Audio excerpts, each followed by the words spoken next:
Let me show you an Old Testament example in the book of Job. ಯೋಬನ ಪುಸ್ತಕದಲ್ಲಿ ಹಳೆ ಒಡಂಬಡಿಕೆಯಲ್ಲಿ ಒಂದು ಉದಾಹರಣೆಯನ್ನು ನೋಡೋಣ. You know the story. ನಿಮಗೆ ಗೊತ್ತಿದೆ. In the book of Job, which comes before Psalms, ಕೀರ್ತನೆಯ ಮೊದಲು ಬರುವಂತ ಪುಸ್ತಕ ಇದು. Let me tell you, this man was a God-fearing man. ನಾನು ಹೇಳಲಿ ಇಷ್ಟಪಡ್ತೀನಿ, ದೇವರಿಗೆ ಭಯಪಡುವಂತ ವ್ಯಕ್ತಿಯಾಗಿದ್ದನು ಈತನು. He was like already gone into college spiritually. ಆತ್ಮಿಕವಾಗಿ ಅವನು ಕಾಲೇಜ್ ಮಟ್ಟದಲ್ಲಿ ಇದ್ದಂತವನು. And God said, now I want to go take him to postgraduate, higher, more than college. ನಿನಗೆ ಆ graduation ಇಂದ ಇನ್ನೂ ಎತ್ತರದ ಮಟ್ಟಕ್ಕೆ ನಾನು ತೆಗೆದುಕೊಂಡು ಹೋಗ್ಲಿಕ್ಕೆ ನಾನು ಇಷ್ಟಪಡ್ತೀನಿ. And so he suffered something nobody else in the world suffered. ಅವನು ಎಷ್ಟು ಕಷ್ಟವನ್ನು ಅನುಭವಿಸಿದನು ಅಂದ್ರೆ ಬೇರೆ ಯಾರು ಅದನ್ನು ಅನುಭವಿಸದೇ ಇರುವಂತದ್ದನ್ನು ಅನುಭವಿಸಿದ. One day God allowed somebody to come and kill all his 10 children.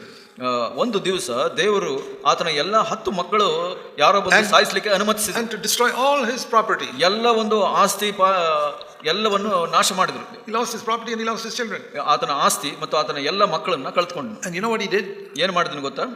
He didn't complain, oh God, I'm so good to you and you treating me like this. ಅವನು ದೇವರಿಗೆ ಹೀಗೆ ದೂರು ಹೇಳಲಿಲ್ಲ, ನಾನು ಎಷ್ಟು ಒಳ್ಳೆಯವನು, ನಿನ್ನ ಮುಂದೆ ಒಳ್ಳೆದಾಗಿ ಜೀವಿಸ್ತಾ ಇದ್ದೀನಿ, ಆದ್ರೆ ನಿನಗೆ ಯಾಕೆ ಮಾಡಿದೆ ಹೀಗೆ ಅಂತ ಕೇಳಿ.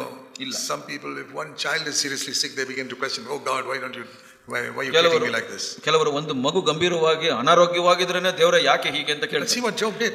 ಆದ್ರೆ ಯೋಬನ ಏನ್ ಮಾಡಿದನು ಗೊತ್ತಾ? When he heard this message, servants came and said, your 10 children are dead. ಈ ಒಂದು ಸಂದೇಶ ಸೇವಕರು ಬಂದು ಹೇಳಿದ್ರು, ನಿನ್ನ ಎಲ್ಲ 10 ಮಕ್ಕಳು ಸತ್ತು, all your property is burnt up. ಎಲ್ಲ ಆಸ್ತಿಯು ಸುಟ್ಟು ಹೋಯಿತು. It says in Job 1 verse 20. ಒಂದು ಯೋಬ 1:20 ನಾವು ನೋಡ್ತೇವೆ. He got up, he shaved his head, ತಲೆ and he fell down on the ground and worshipped God. ನೆಲದ ಮೇಲೆ ಅಡ್ಡ ಬಿದ್ದು ನಮಸ್ಕರಿಸಿ ಆರಾಧಿಸಿದ. And look what he says. ಇಲ್ಲಿ ಏನು ಮಾಡಿದನು ನೋಡಿ. When I came from my mother's womb, ಏನೂ ಇಲ್ಲದವನಾಗಿ ತಂದೆಯ ಗರ್ಭದಿಂದ ಬಂದೆನು. I did not have one child. ನನಗೆ ಯಾವ ಮಕ್ಕಳು ಇರಲಿಲ್ಲ. I did not have any property. ಯಾವುದೇ ಒಂದು ಆಸ್ತಿ ಇರಲಿಲ್ಲ. I didn't even have a shirt on me.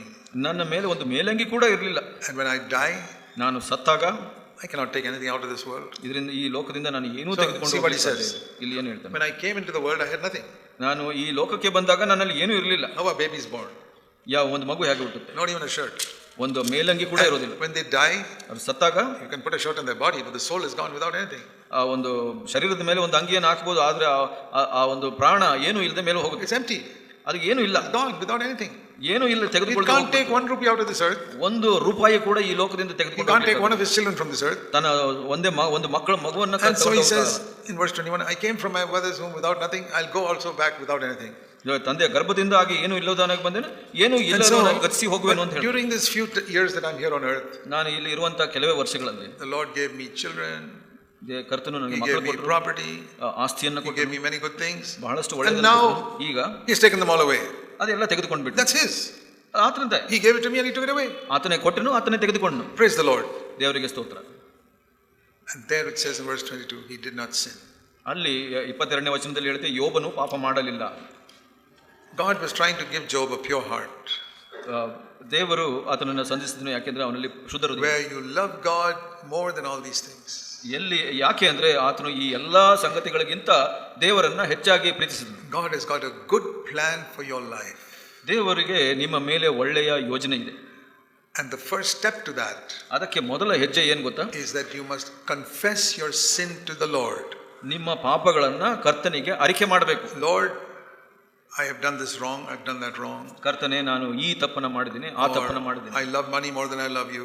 ನಿನಗಿಂತ ನಾನು ಹೆಚ್ಚಾಗಿ ಹಣವನ್ನ ಪ್ರೀತಿಸ್ತೀನಿ ಸ್ವಾಮಿ. And Lord, I don't control my tongue. ನನ್ನ ನಾಲಿಗೆಯ ಮೇಲೆ ನನಗೆ ನಿಯಂತ್ರಣ ಇಲ್ಲ ಸ್ವಾಮಿ. So there's many things I love more than you. ಬಹಳಷ್ಟು ವಿಷಯಗಳು ನಿನಗಿಂತ ಹೆಚ್ಚಾಗಿ ಪ್ರೀತಿಸ್ತೀನಿ ಸ್ವಾಮಿ. Please deliver me from all of them. ಇದು ಎಲ್ಲದಕ್ಕಿಂತ ನನಗೆ ಬಿಡುಗಡೆ ಕೊಡು ಸ್ವಾಮಿ. Give me a pure heart. ನನಗೆ ಶುದ್ಧ ಹೃದಯವನ್ನು. Forgive me all my sins. ನನ್ನ ಎಲ್ಲಾ ಪಾಪಗಳನ್ನು ಕ್ಷಮಿಸು ಸ್ವಾಮಿ. Because Jesus died for me. ಯೇಸು ಸ್ವಾಮಿ ನನಗಾಗಿ ಸತ್ತನು. So I told you that we see the holiness of God in Adam being turned out of his presence for one sin. ನಾವು ಎಲ್ಲಿ ದೇವರ ಪವಿತ್ರತೆಯನ್ನು ನೋಡ್ತೀವಿ ಅಂದ್ರೆ ಆದಾಮನನ್ನ ಒಂದೇ ಪಾಪಕ್ಕಾಗಿ ಅವನ್ನ ಓಡಿಸ್ಬಿಟ್ನು. Eden, Garden of Eden, that's the first place where we see the holiness of God. Eden ತೋಟದಲ್ಲಿ ನಾವು ಮೊದಲ ಸ್ಥಳದಲ್ಲಿ ನಾವು ದೇವರ ಪವಿತ್ರತೆಯನ್ನು ನೋಡ್ತೀವಿ. The second place where you see the holiness of God is Calvary. ಎರಡನೇ ಸ್ಥಳ ನಾವು ದೇವರ ಪವಿತ್ರತೆಯನ್ನು ನೋಡುವಂಥದ್ದು ಕಲ್ವಾರಿ ಶಿಲುಬೆ, where Jesus died. ಎಲ್ಲಿ ಯೇಸು ಸ್ವಾಮಿ ಸತ್ತನು. That's the second place where you see the holiness of God. ಇಲ್ಲಿ ಎರಡನೇ ಸ್ಥಳದಲ್ಲಿ ನಾವು ದೇವರ ಪವಿತ್ರತೆಯನ್ನು ನೋಡ್ತೇವೆ. It says Jesus cried out, my God, why have you forsaken me? ದೇವರು ಯೇಸು ಸ್ವಾಮಿ ಕೂಗಿದ್ರು, ದೇವರೇ ನನ್ನನ್ನು ಯಾಕೆ ಬಿಟ್ಟು ಹೋಗಿ. Why did the Father forsake Jesus on the cross for 3 hours? ಯಾಕೆ ಪರಲೋಕ ತಂದೆ ಯೇಸು ಸ್ವಾಮಿನ ಶಿಲುಬೆ ಮೇಲೆ ಬಿಟ್ಟು ಹೋದನು? Because he was bearing my sin. ಯಾಕೆಂದ್ರೆ ನನ್ನ ಪಾಪವನ್ನು ಆತನು ಹೊತ್ತುಕೊಂಡಿದ್ದನು, ನಿಮ್ಮ ಪಾಪ. And so when God looked at him, there was sin there. ದೇವರು ಆತನ ನೋಡಿದಾಗ ಅಲ್ಲಿ ಪಾಪವಿತ್ತು. Not Jesus' sin, he never sinned. ಯೇಸು ಸ್ವಾಮಿ ಪಾಪ ಮಾಡಿಲ್ಲ. Your sin, my sin. And when God looked at that, ನಿಮ್ಮ ಪಾಪ ನನ್ನ ಪಾಪ ಅದನ್ನ ದೇವರು ನೋಡಿದಾಗ, even though it was his own son, ಆತನ ಸ್ವಂತ ಮಗನಾಗಿದ್ರು, no, I can't look at you. ನಾನು ನಿನ್ನ ನೋಡೋದಿಲ್ಲ. There you see how holy God is. ಅಲ್ಲಿ ನಾವು ನೋಡ್ತೇವೆ ದೇವರು ಎಷ್ಟು ಪವಿತ್ರನು ಅಂತ. He could not tolerate one sin even when it was on his own son. ತನ್ನ ಸ್ವಂತ ಮಗನ ಮೇಲೆ ಪಾಪವಿದ್ರೂ ಅವರು ನೋಡಲು ಸಹಿಸಲಿಲ್ಲ. These are the two places in the Bible where you see how holy God is. ಈ ಎರಡು ಸ್ಥಳಗಳಲ್ಲಿ ನಾವು ನೋಡ್ತೇವೆ ದೇವರು ಎಷ್ಟು ಪವಿತ್ರನು ಅಂತ. Adam turned out of his presence for one sin. ಆದಾಮನು ದೇವರ ಪ್ರಸನ್ನತೆಯಿಂದ ಹೋಗಿಬಿಟ್ಟನು ಒಂದು ಪಾಪಕ್ಕಾಗಿ. Jesus, even though God loved him so much, God forsook him because he had my sin. ಯೇಸು ಸ್ವಾಮಿ ತಂದೆಯು ಆತನನ್ನು ಎಷ್ಟೇ ಪ್ರೀತಿಸಿದ್ರು ಪಾಪಕ್ಕಾಗಿ ಆತನನ್ನು ತೊರೆದನು. Once you understand these two, you'll understand how God hates every sin. ಇದು ಎರಡು ನಿಮಗೆ ಅರ್ಥವಾದರೆ ನಿಮಗೆ ಒಂದು ಅರ್ಥವಾಗುತ್ತೆ, ದೇವರು ಪಾಪವನ್ನು ಎಷ್ಟು ಹಾಗೆ ಮಾಡ್ತಾರೆ. And then you will also start hating sin. ಆ ನಂತರ ನೀವು ಕೂಡ ಪಾಪವನ್ನು ಹಾಗೆ ಮಾಡಲು ಪ್ರಾರಂಭಿಸಿ. That's how your heart will become pure.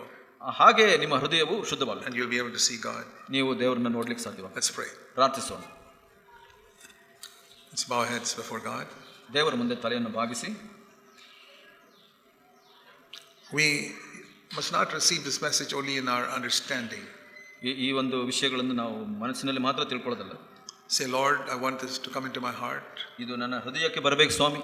Not that I understood a message. ಈ ಒಂದು ಸಂದೇಶವನ್ನು ಅರ್ಥ ಮಾಡ್ಕೊಳ್ಳೋದು ಮಾತ್ರ ಅಲ್ಲ ಸ್ವಾಮಿ. I want to hate sin. ನಾನು ಪಾಪವನ್ನು ಹಾಗೆ ಮಾಡಬೇಕು ಸ್ವಾಮಿ. Because you turned out Adam for one sin. ಯಾಕಂದ್ರೆ ನೀನು ಆದಾಮನನ್ನು ಒಂದೇ ಪಾಪಕ್ಕೆ ಅವನು ಓಡಿಸಿಬಿಟ್ಟೆ. Even though you loved him. ಆತನನ್ನು ಪ್ರೀತಿಸಿದ್ರು ಕೂಡ. And when sin was on Jesus, you just turned away from him. ಪಾಪವು ಯೇಸು ಸ್ವಾಮಿಯ ಮೇಲಿದ್ರೂ ನೀನು ತೊರೆದು ಬಿಟ್ಟೆ. Lord, I see now how much you hate sin.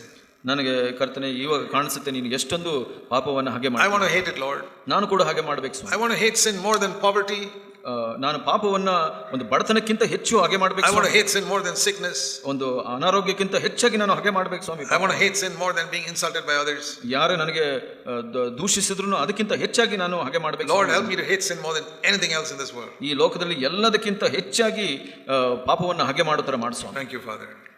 ಧನ್ಯವಾದಗಳು ಸ್ವಾಮಿ. In Jesus' name. ಯೇಸು ಸ್ವಾಮಿ ಹೆಸರಲ್ಲಿ. Amen. ಆಮೆನ್.